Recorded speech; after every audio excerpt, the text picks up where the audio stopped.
आदाब, सलाम, नमस्कार, सत श्री अकाल। मैं नसीम अशरफ हाजिर हूँ सवाल देश का लेकर। पॉलिटिकल फंडिंग बहुत बड़ा इशू है इस मुल्क के लिए।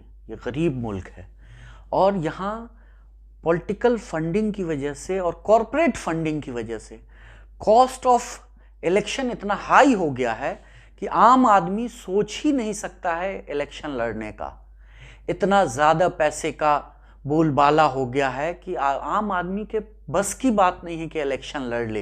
इलेक्ट्रल बॉन्ड करके जो आया है ये एकदम लग रहा है कि जैसे कि छुपा हुआ कोई काला धन कहीं भी ले जाके आप दे दीजिए और कोई पूछने वाला नहीं है कि ये पैसा कहाँ से आया, कौन दे रहा है, किसने दिया, किस कॉरपोरेट जगत ने दिया और वो आपसे फिर क्या काम ले रहा है। कोई पॉलिटिकल पार्टी को जो पैसा और बॉन्ड दिया जा रहा है या पैसा दे रहा है तो उस पार्टी या उस सरकार के आने पे वो कॉरपोरेट क्या क्या फायदा ले रहा है। Erectile bond uneven distribution of fund है, इस पे बैन लगना चाहिए और मेरा सरकार से और इलेक्शन कमीशन से ये रिक्वेस्ट है कि ये बॉन्ड को ट्रांसपेरेंट किया जाए या एकदम से बंद कर दिया जाए। जैसे हिंदुस्तान का वेल्थ जो है 90% 70% कुछ चंद लोगों के हाथों में है, इसी तरह ये इलेक्ट्रल बॉन्ड क्योंकि इसमें ट्रांसपेरेंसी नहीं है, ये हमें पता ही नहीं चलता है कि कौन कितना किसको दे रहा है। और इसका सबसे बड़ा फ़ायदा जो होता है जो रूलिंग पार्टी होती है उसके पास, क्योंकि आपको कोई डाटा नहीं है, आम आदमी के पास इसकी ट्रांसपेरेंसी नहीं है कि कौन कितना पैसा कहाँ जा रहा है, तो इसका सबसे बड़ा फ़ायदा रूलिंग डिस्पेंसेशन को जा रहा है। अब देख लीजिए अभी तक का जो डाटा आया है इसमें 90% फंड जो है जो भी रूलिंग डिस्पेंसेशन है उसके पास जा रहा है। अपोजिशन के पास बहुत कम पैसा जा रहा है और जो छोटी पार्टियां हैं उनके पास तो नगण्य जा रहा है और जो इंडिपेंडेंट लड़ते हैं उनको कौन पूछ रहा है। ये गवर्नमेंट को और कम से कम इलेक्शन कमीशन को देखना चाहिए कि ये क्या हो रहा है।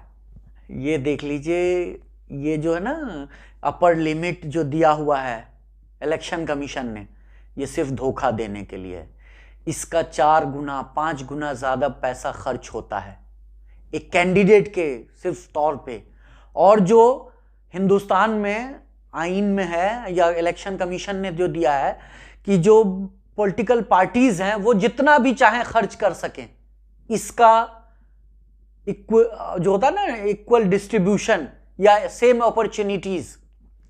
कोई एक इंडिपेंडेंट कैंडिडेट है और एक पार्टी का कैंडिडेट है, तो पार्टी के कैंडिडेट का जो खर्च होता है वो पार्टी फंड में भी दिखाया जाता है कि हमने पार्टी फंड से खर्च किया। और जो स्टार कैंपेनर आ रहे हैं उसमें अब 50 लाख मान लीजिए खर्च करना है तो एक इंडिपेंडेंट कैंडिडेट 50 लाख खर्च करेगा और जो किसी पार्टी से रिलेटेड कैंडिडेट है वो तो अपना प्लस पार्टी का पैसा भी खर्च कर रहा है। तो ये देख लीजिए ये सेम अपॉर्चुनिटीज नहीं है, इसको बदलना होगा। आपको कम से कम ये करना होगा कि पार्टियां इससे ज्यादा नहीं खर्च कर सकती हैं, उसका कोई ना कोई 10%, 5%, 8%, 20% आपको एक लिमिट बनाना होगा। क्यों? क्योंकि आज कॉरपोरेट जगत जो है वो अपनी जितना पैसा है ब्लैक मनी हो या बॉन्ड के थ्रू हो या कोई चंदा कैसे दे रहे हैं, ये सिर्फ और सिर्फ पार्टियों को दे रहे हैं। और जो सरकार में पार्टियां होती हैं जहां भी पूरे स्टेट में हो या सेंटर में हो, जो पार्टियां सरकार में होती हैं उनको ज्यादा करेंगी। और ये बॉन्ड तो कम से कम सुप्रीम कोर्ट को ये करना चाहिए कि इस पे पूरा सोमेटो कॉग्निजेंस लेकर और इसको खोले ये क्या है। अच्छा ये बताइए कि जो मतलब इलेक्शन में जो होने वाला खर्च है और जो बड़ा खर्च है वो करप्शन के लिए या उसके बाद में जो कैंडिडेट्स के बिकने के लिए या जो खरीद फरोख्त अभी आयाम गैराम टाइप की पॉलिटिक्स है उसके लिए कितना जिम्मेदार है? सबसे ज़्यादा जिम्मेदार है ये मनी। और ये जितना महंगा इलेक्शन हो रहा है, क्योंकि मेरे जैसा आम आदमी या कोई एक आम आदमी, आप आम लोग कभी इलेक्शन लड़ ही नहीं सकता है, क्योंकि उसके पास पैसा ही नहीं है। और जान लीजिए कि जो पैसा खर्च करेगा बहुत ज़्यादा, तो वो पैसा कहीं ना कहीं से आम जनता का जो काम करना है या जो वेलफेयर का काम होना है वहीं से लूटा जाएगा। और यही करप्शन का सबसे बड़ा सोर्स है। और आया राम गया राम में यही हो रहा है कि मैंने मान लीजिए 50 लाख रुपए खर्च किए, अब मेरी पार्टी नहीं है सरकार में, तो मेरे 50 लाख नहीं निकलने हैं। अब जो पार्टी सरकार में है वो कहती है कि मैं तुमको दे रहा हूं, है ना, 60 लाख या 1 करोड़, तो मैं सोचूंगा कि यार पैसा आ जाए मेरा, मैं उधर चला जाऊंगा, मैं आम जनता को छोड़ दूंगा। जिसने मुझे वोट दिया था मैं उसकी बात सोचूंगा ही नहीं, सिर्फ अपना सोचूंगा कि मेरा जो पैसा लगा है वो निकल आए। तो ये करप्शन और ये जो आया राम गया राम वाली पॉलिटिक्स है, इसके लिए सबसे बड़ी जिम्मेदार है कि ये कोई भी पार्टी, अगर आप एक तो ये जो है ना पॉलिटिकल पार्टी ने जो वो किया हुआ है ना, विप जारी करते हैं, तो एक तो ये डेमोक्रेसी के लिए एकदम गलत बात है। लेकिन जो आया राम गया राम वाली पॉलिटिक्स है, इसमें जिस पार्टी से आपने लड़ा है, अगर आप रिजाइन कर रहे हैं तो अगले 6 साल तक आप किसी पार्टी से नहीं लड़ेंगे।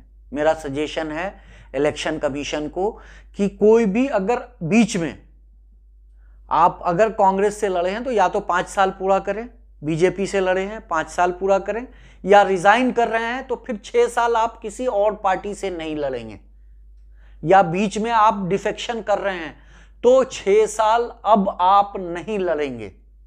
ये करना चाहिए, एक नियम बनाना चाहिए।